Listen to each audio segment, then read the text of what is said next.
And we are joined now by Oklahoma U.S. Senator James Lankford to talk about the big, beautiful bill now that the House has signed off on it, waiting for the president's signature. Your reaction to the big news today that this appears to be moving forward into law? Yeah, this is moving to law. The president will sign it probably on July the 4th. It includes a lot of things. Why it's called big in the big, beautiful bill. It is basically most of the elements of the Farm Bill that are very important to Oklahoma. Radical change in air traffic control and to be able to modernize that. That's significant to Oklahoma as well. We have the nation's air traffic control center. It'd be a lot of impact on modernization of our military. That's impactful to Tinker that's here. There's also our tax policy, and that's gotten a lot of attention here. It keeps our rates the same. All the tax rates were going to expire next year. Now those tax rates will stay consistent across the board. And then there's some significant things for especially the lower income on the tax rates on it. Things like the working senior adults. This allows them to have a higher tax deduction for the working senior adults. While they're getting Social Security, they don't get taxed on that. No tax on overtime, no tax on tips for service employees.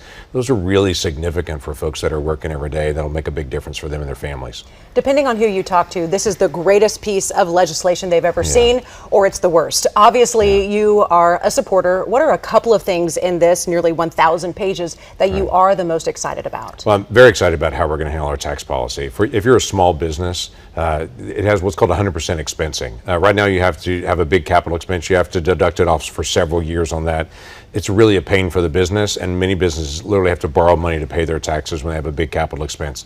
This changes this. The year you buy it is the year you can write it off. That may seem simple, but that's really important to a lot of small businesses. We also changed the charitable deduction. It's an area I've worked on for years on it. Most people can't write off their nonprofit donations anymore after the change in law in 2017. Starting now, you'll be able to have a tax deductible donation for everybody. So if you give to your church or if you give to a nonprofit in town, you'll be able to deduct that on your taxes up to $1,000, or for a couple, $2,000 a year. That's a big deal for a lot of people, and hopefully it incentivizes more giving to nonprofits, which really makes a difference in our society. Talking about nonprofits and organizations, we have interviewed many of them, and to be frank, they are worried, they are concerned. The Regional Food Bank of Oklahoma says they will be down millions of meals to serve to hungry families. So what would be your response to organizations across the state that are worried about this and how it's going to hurt specifically working and lower class Oklahomans? Yeah, it's been interesting. The Medicaid and the SNAP, what people still call food stamps, those are the areas in social media where there's been the most misinformation out there. On the SNAP, there is no change in the SNAP program. It continues to go up by inflation. There's no cut in SNAP. The difference is the federal taxpayer pays for the SNAP benefits, but every state actually implements it. And some states are efficient at it and some are not efficient at it. Some of them have what's called a very high error rate. They don't check eligibility, they just give it out to anybody. So this bill changes the process for states and says, if you don't check eligibility and make sure only eligible people are getting it, we're going to make the state taxpayer have to pay a portion of this. So it incentivizes them to be able to go back to work and to say, fix your system as a state. We've got states like Alaska with a 60% error rate, a state like ours with about a 10% error rate, or states like Louisiana with a 6% error rate. We should be able to bring that down, but SNAP continues to be able to grow by inflation from here on out. There is no cut in SNAP. There's a push to make it more efficient. On the Medicaid side, we're requiring a work requirement for able-bodied adults to say if you're able-bodied, you don't have children, and you're getting Medicaid, just like you do on SNAP benefits or other benefits, you have to work as well, at least 20 hours a week.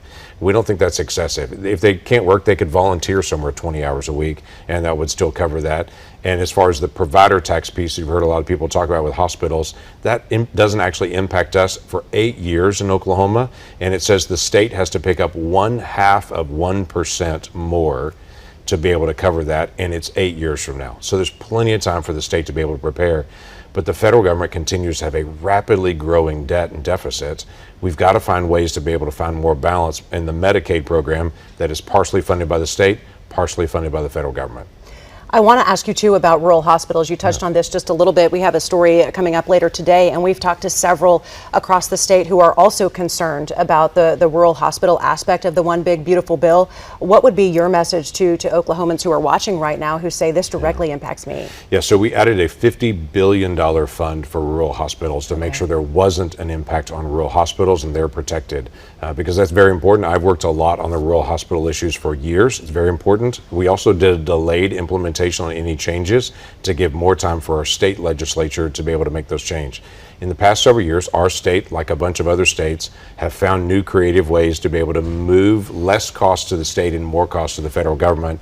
This is the federal government pushing back and saying, no, we've made an agreement. You'll cover this part, we'll cover this part. We've both got to keep our part of the deal. And so I'll work with our governor and our state. Our state legislators care very deeply about rural health care as well. It's not like the state legislature is going to go, I don't care about rural health care. They do. And so we're going to find ways to be able to make sure the state is also picking up their full portion and not trying to shift that to the federal government that already has $2 trillion in overspending.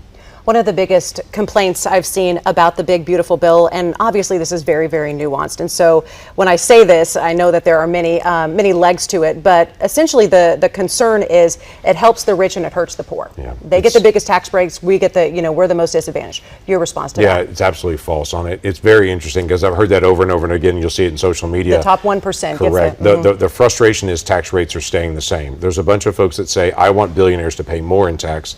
This bill says, no, everyone has the same tax rate they're paying now. That's the tax rate they're going to pay next year. And there are folks that said, but I want the billionaire tax piece. I want their rates to go up. Or we basically said rates are staying the same. What is interesting is the people that will pay less in tax will be those senior adults that are working senior adults, will be people that are service employees, will be folks that work overtime like law enforcement, all those folks that do a lot of overtime. They will pay less in tax. Who pays more in tax? Those billionaires. We don't change the rate, but we reduce the number of deductions that they can take, which means they will literally pay more. But lots of folks just focus in on the percentage, on the rate, not on the deductibility. We limit the deductibility for the top tax brackets and say you can't deduct as much as other people can. We'll raise the amount that they'll have to pay in the top brackets. We just don't change the percentage. Do you think that they're paying enough? Oh my gosh, no one will say they're paying too much in taxes right now. I would tell you everyone looks at their tax rates and says, why do I pay this much? Whether you're on the lowest tax bracket or you're on the highest. When you look at the highest tax brackets and you take just that top tax bracket and the one right below it, the 35 and 37% tax bracket, they pay half of the taxes in America. Okay. It's a very small group of people, but half of the taxes in America are paid by that group of people. And I know there are folks that say they need to pay even more on it, but they would literally say, we're carrying the country on our back. They pay a lot in taxes, and again, they make a lot. Good for them. That's the American dream, and for many people, if that's their dream and passion to be able to do that, that's fine. But when they're carrying half the tax burden already and they say they got to pay more on it, it's a tough argument to make. Is there anything in here that you'd like to touch on when it comes to immigration? Yeah, there is a lot that's in this bill. This bill has farm bill aspects in it. It has immigration, it has modernization of our military, everything else. But the immigration piece is, it actually does the next 4 years of immigration policy that's in it, which a lot of people won't understand. We've had a big fight, no kidding, on this for several years on immigration policy. We've basically taken that fight off the table for the next 4 years, saying we've settled that. Now let's work on the other areas of the budget. But this does additional wall building. It adds additional Border Patrol agents, additional ICE agents, additional detention facilities. Those were all the key aspects on this that has a catch and release. If you arrest someone at the border and there's no place to be able to hold them, then you have to be able to release them in the country. If we add more facilities there, if we arrest them at the border, we can actually process them there. If they qualify for asylum, they then come in the country. If they don't, they're turned around. So that is actually fixed in this bill. Speaking of immigration, and we'll come back to the big, beautiful bill, but I have to get your thoughts on Alligator Alcatraz. It's something that everybody's talking about right now. Many are concerned when they see the conditions, wondering if this is even humane. You know, you see the bunk beds and the fences and then the wildlife on the outside. What do you think about Alligator Alcatraz in the Everglades? I think it's a lot of drama in the process on it. They will still have the same standard as every other holding facility in the state of Florida, exactly the same. What Florida has done is they've taken a section of land in an old airport that is defunct, and they've used that section of land and said, how can we use this? And they found a way to be able to do that as a holding area. It'll be transitional. People are not going to be held there for years. This is a processing facility. When I show people some of the what's called soft-sided facilities along the border, they're tents that look exactly like that with bunk beds. They're locations where they're actually to be transitioned. They may be there for days or maybe a week or two, but they're not intended to be there years and years and years. And so I think a lot of people are conflating this is some long-term prison. versus a short-term transitional facility on that. What do you think about, I mean, they're selling shirts with that say Alligator Alcatraz. I mean, are we losing the compassion a little bit? We are. There are people that celebrate Gitmo in Cuba or Alligator Alcatraz. It becomes harsh. I try to tell people that's a person, that's a human being. You may disagree that they crossed the border illegally and they came here without actually going through the correct visa process. Fine, that's fine and appropriate. But I don't want to diminish that person. That's a human being and a family and all the different issues that are behind that.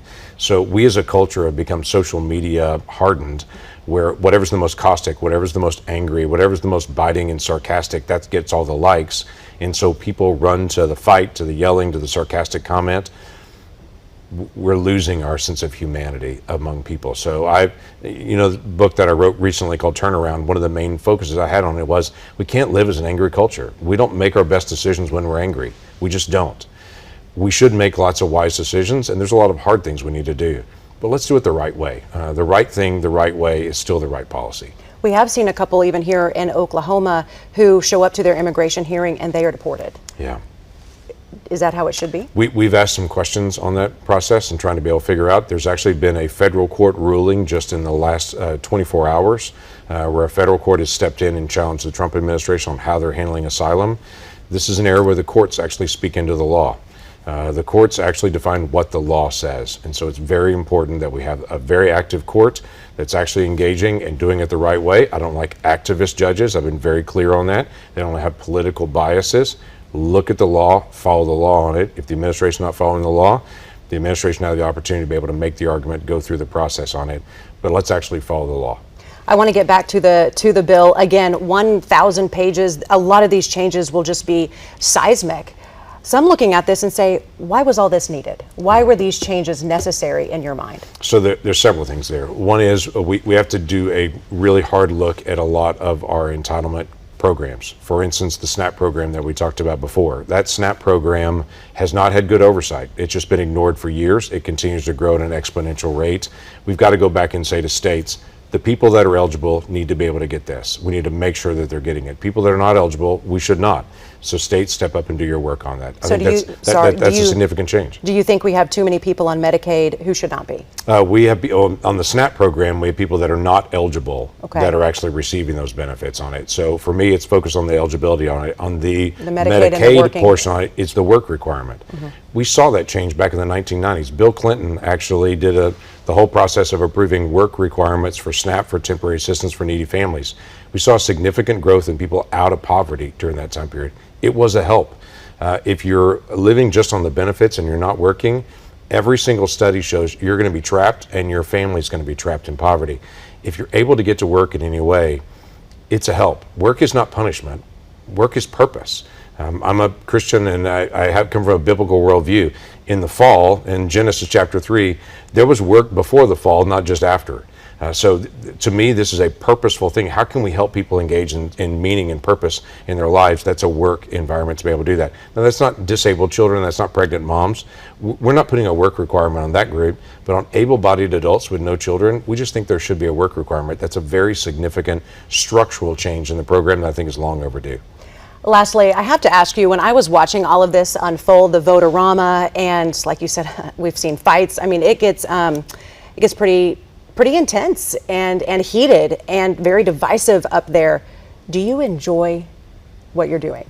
I enjoy it when we get to actually get something done. Okay. I work very hard to work across both sides of the aisle. I'm a conservative. I'm not embarrassed about that, but I'm also not angry about it either. And so I'm going to go engage with people who have a different set of ideas and talk about the ideas and see if I can't persuade people. So I have relationships both sides of the aisle.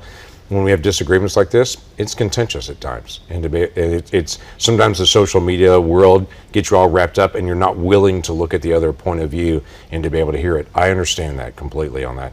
But for me, there's work that needs to be done. Let's see what we can actually do to be able to help families and help right now our country get out of a deep deficit hole that we have that's accelerating. This bill has been smeared in many ways because people look at it and say it creates a bigger deficit because you didn't raise taxes. But what that really means is you would have to raise tax on every single American. That's not just about the billionaire tax rate. That's literally every single American. Their tax rates would have to go up next year to be able to meet this criteria people are talking about. It would be like saying if gas is $2.40 today, if it's still $2.40 tomorrow, that's a cut in the tax, or a cut in gas prices. No, it's not. It's the same. So we're keeping the same rate on that. That's not a cut on it. It's consistency and trying to be able to keep the economy growing. Senator James Lankford, of course, here from Oklahoma. We appreciate you rushing into studio right after all of this broke today, and it looks like the president will be signing it tomorrow, July 4th. Thank you for the time. You bet. Glad to be able to do it.